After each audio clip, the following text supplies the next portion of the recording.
Hi, welcome to Shift. It's PwC Canada's podcast series, and we're digging into key digital trends and topics that can make your business transformation a reality. I'm your host, John Finkelstein, and I'm also the Creative Director of PwC Canada. All right, welcome to another episode. We're on the road again. For listeners, we are in a large boardroom. There are crystal chandeliers hanging from the ceiling, and we just finished off what was an amazing PwC conference day. I'm with Sean Joyce, who is from PwC in the US, and he's head of cybersecurity, and he's a privacy leader. And this is an amazing thing for me because you used to work for the FBI. Sean, thank you so much for being here. And we're here primarily to talk about, I think, a topic that's on everybody's mind right now. It's always been in the news, but I think even more so now, especially with the Facebook security breach, Equifax, all this stuff that's been happening. Cybersecurity, cybercrime, all this stuff is on everybody's mind. So really appreciate you being here and taking some time to talk about it with us. Absolutely. And let me just level set, because some people listening might be saying, what is an FBI guy doing talking to us about cybersecurity and privacy? So way back when, I was a computer science undergrad major. And then I was a programmer, analyst for Raytheon Data Systems. Then I was a IT consulting for Arthur Andersen. And then I went back to business school and took a right turn in the FBI for a little bit of time. But one of the last things I did with Bob Mueller, continued with Jim Comey, was an initiative called Next Generation Cyber. Which was really positioning that organization to be the leader in the world in law enforcement and domestic intelligence when it came to cyber. So I kind of went back to my roots, and my 4 years with PwC has been extremely rewarding, and I've worked with a lot of companies, and it's truly been fascinating in this field. So before we dive into some of the hot topics, what kind of stuff are you seeing? What kind of stuff are you advising on? So a lot of it is, I do a lot of work with boards, so helping them understand cyber risk, how that fits in with the overall business strategy and risk appetite of the organization. Most of the companies I deal with now at the C-suite and board level are talking about digital transformation. So my question to them is, how is digital security part of your digital transformation? When you ask that question of some of the boards or C-level, had that occurred to them before? And I'm wondering whether or not that's like on top of their mind to think of, if I do a digital transformation, in tandem I need to be thinking cybersecurity. I don't think that is the first thing that comes to mind. I just think people tend to get busy with what is going to be the next revenue generation vehicle. Mm-hmm. But looking at how this security part of the transformation can actually be brand defining. When you actually have the discussion, though, I think there is a light bulb moment where it is beneficial to the company as a whole, and as they try to make that experience with the customer seamless, it's something that I think you want to ensure that you do right. One of the things that our listeners are probably wondering, and I certainly know that I am, when we talk about privacy and security, what are some of the vulnerabilities that companies are facing today about privacy and cybersecurity? What should they be looking at? What should they be thinking about? So when I look at vulnerabilities, I really characterize it into two distinct areas. One is the human element, and the other is hygiene.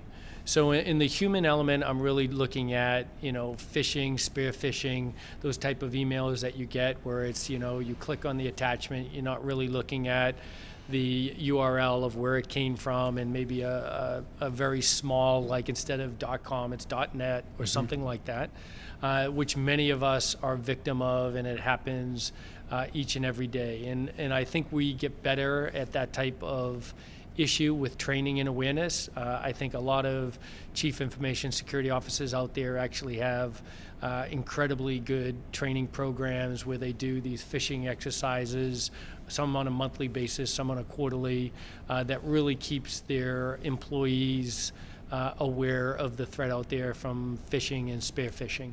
When you look at the hygiene element, it is not easy when you have several hundred or several thousand applications, and you're trying to keep them all up to date at the current software revision that they should be at. It's a lot easier said than done. It comes down to humans and then hygiene. You know, you talked about phishing and that kind of stuff, but I mean, are those the most common forms of cyber attacks?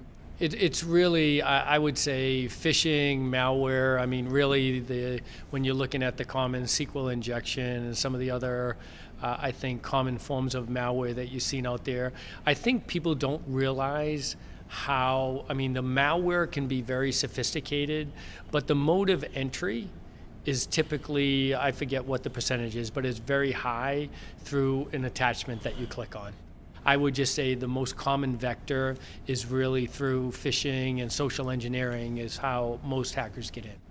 Hey, I'm curious. So hackers go through, someone opens up an attachment, malware happens. What's the end game? What are they looking to do? What do they want? It depends. There will be, so when I look at the 5 threat vectors, which I would break down for you, are nation states, terrorists, organized crime and criminals, hacktivists, and insiders. So typically the motivation for the nation states out there is to really gather intelligence. And what we're seeing is a lot of nation states that I think did not have the traditional intelligence collection capability, whether that's through satellites, human beings, and other types of things, that this thing called cyber is really giving them a level playing field. So you see the likes of Iran and North Korea, Vietnam, and many countries that are actually utilizing this as an intelligence platform. So we talked about the nation states a little bit. Terrorists, I really think their ability is increasing. Terrorism is really proliferated around the world, unfortunately. But I think to most of our listeners, that's not probably a threat vector that we need to talk about. And they're really looking at, I think, focusing on government targets mainly. But as they mature, I think they'll be looking at economic targets. When you look to the next group, though, when I talk about organized crime and criminals, I think there is a lack of understanding out there that there aren't these thousands and thousands of hackers spread throughout the world that are geniuses that do this each and every day. There are certainly hackers all around the world, but the best hackers in the world are really focused in the Ukraine, Romania, and Russia, and they really leverage the tool sets that they develop and sell them. Then when you look at the hacktivists, I think that's an overlooked threat vector. A lot of times companies will have board members that may be involved in some organizations, foundations that, whether it could be bio, farm, life science type causes, companies, issues in other areas where they come under attack in the company by default. When you look at the last one and we're talking about insiders, I think that is a frequently overlooked threat vector. 30+% of breaches are the result of insiders. And so I think it really behooves most companies to make sure that they have an insider threat program and understand the vulnerabilities that presents. And I will define for this conversation, an insider is anyone with authorized access. So that could be consultants, that could be employees, that could be some third-party vendors, whatever. But it's just, I think that's a threat vector that's overlooked. 30% is insider? That's right. And so if someone was to do that, are they allowing people from outside, or are they sharing secrets or data or files? So a lot of times it's authorized access, which means during the course of your normal duties, you have access to this. A lot of, as we know, right, when you look at a company's ecosystem, and I describe ecosystem as our connectivity to other business partners that we need to have to do business.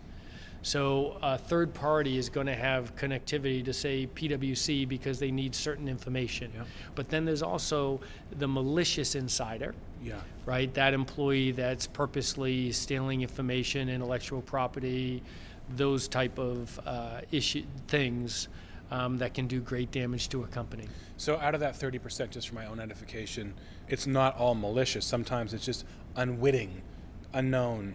I wouldn't say that I would characterize most of it as not malicious. Okay. I think most of the insider is, but there are some insider issues that come up that are not malicious, right? But I think most of it is probably there's a lot of disgruntled employees. That's why with a successful insider program, there are a lot of stakeholders within the organization and that come together, right? If you typically come to work 9 to 5, and then all of a sudden you start working noon to midnight, is that a red flag that we should be concerned about, or are you just working on a special project? Right. So there's a lot of different indicators that I think companies should be looking at that's going to keep them safer. Do you think that companies are taking these threats seriously? I think they do take it seriously. Yeah. So I think most CEOs certainly list cyber risk as one of the top risks. In the US, it is the top risk. In Canada, I think it's one of the top 3, if I remember my stats correctly. So I don't think there's a question of taking it seriously. The question is, do they truly understand the investment and steps necessary? I love this quote. I don't know who said it. It may have been an ad. Difficult is worth doing. No, it's a great quote, and it's something where this is a journey and an investment, and I think companies need to understand that. But it's a defining moment. I think the ones that are actually willing to take that leap of faith, those are going to be the winners of the world. You know, we were talking about a strategy, but when we talked about strategy, it was about what's your 3 to 5 year strategy. I was like, throw that out the window.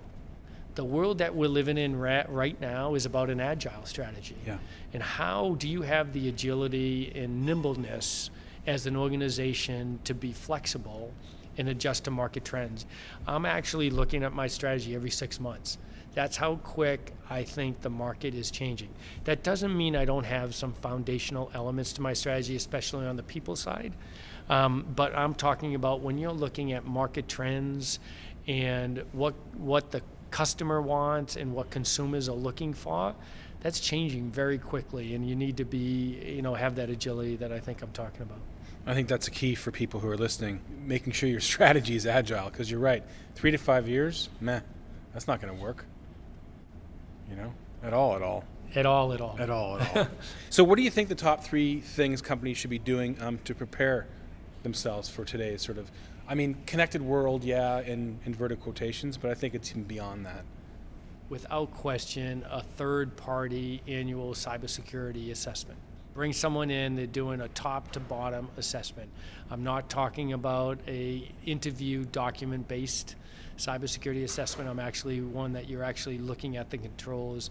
Are they functioning? Are they functioning effectively? Are they being followed? Are there business processes? Is there a feedback loop? Then from a threat and vulnerability management, are you doing the pen testing? Looking at whether you have addressed the vulnerabilities, whether you have a third party that's actually looking at that and saying, hey, if looking at it from the attacker's perspective and spending some time, if I'm going to look at this company, what am I going to target? How am I going to target that? And actually doing that. The third thing is actually practicing. So when we talk about having an incident response plan / crisis management plan, and this goes not just cybersecurity, but I would say just basic business continuity, right? You have to make sure that you have a plan and you practice it. Every breach that I've been to, even the companies that have practiced a lot, it's never like that. Right? So at a minimum, you want to make sure that you have a crisis management team set up. Hey, I'm curious, we hear about some of these breaches, but I gotta think that there's way more going on there than we ever hear about. There are a lot of things that are never disclosed. And not that all things have to be disclosed, I'm not saying that, but I do think there are some areas where it would be helpful to consumers at large to understand if the company is not practicing good hygiene and they don't have resiliency. What kind of innovations are there for companies who want to up their sort of cybersecurity game? I think it's just a race. Unfortunately, I feel like the hackers always have a leg up because they're looking one step ahead of us, and they're also willing to make mistakes and fail. And they're very technology inquisitive and want to find a lot of these things. A lot of organizations are typically late adopters of technology. So we see a lot of that. It is truly like a revolution in technology. And I tell my kids that all the time. And they just kind of look at me funny and say, yeah, right, Dad. But it really is. And these changes we're going to continue to see. And it comes to that adoption and agility and kind of following on. I hope that people don't think that because there's, with the uptake and the innovations in technology and how fast it's going, and then them on the other side worrying about the sort of potential threat of Internet of Things, of all these different devices and technologies, to give them a reason not to move forward and to digitize and to be thinking about that. Because it's very easy to go, well, you know what, I'm worried about that, we're just going to stick to the old thing. It's safe. I don't think companies have that option because I think consumers expect it. Yeah. So if you look at, how many people can exist without their iPhone, right, or Android? Yeah. Not many. No. What advice do you have for listeners when they're thinking about balancing innovation and risk? To make sure that team is a complete team. Okay. And so what I mean by that is, are the cybersecurity professionals part of that team? Mm-hmm. Are the risk professionals part of that team? And I really think this is where you get into in that fast-paced environment. I think to be successful, you have to be a leader in innovation. That makes perfect sense to me. To solve a problem, you have to make sure you have the right team at the right time throughout the process. It makes sense. And I think a lot of people kind of forget. It's like, well, we're going to do this thing. I describe it as you don't want to do the relay race anymore, right? Where I'm going to do my thing, I'm going to hand you the baton, now you do your thing. We need to do it together. No, that's a great point, John. Together, that team is more powerful and I think brings greater creativity to what the enterprise is trying to make happen. Sean, thanks so much for spending more time hearing yourself talk. I know you said you're sick of it. No. I can see why you're in demand, because this is fascinating stuff. No, I really I thank the listeners out there, and really I thank the folks here today. So thank you, John, for having me. The folks in Canada have been terrific. They're so kind and professional, and it's really been a pleasure being here. Thank you. And if there is a executable attachment at the end of this podcast, please do not click on it. Thank you. Thanks for listening to this episode of Shift. You can get more details at pwc.com/ca/shift. If you enjoyed this episode and want to hear more, subscribe to our podcast series. You can find us on iTunes, Google Play, or your preferred podcast platform.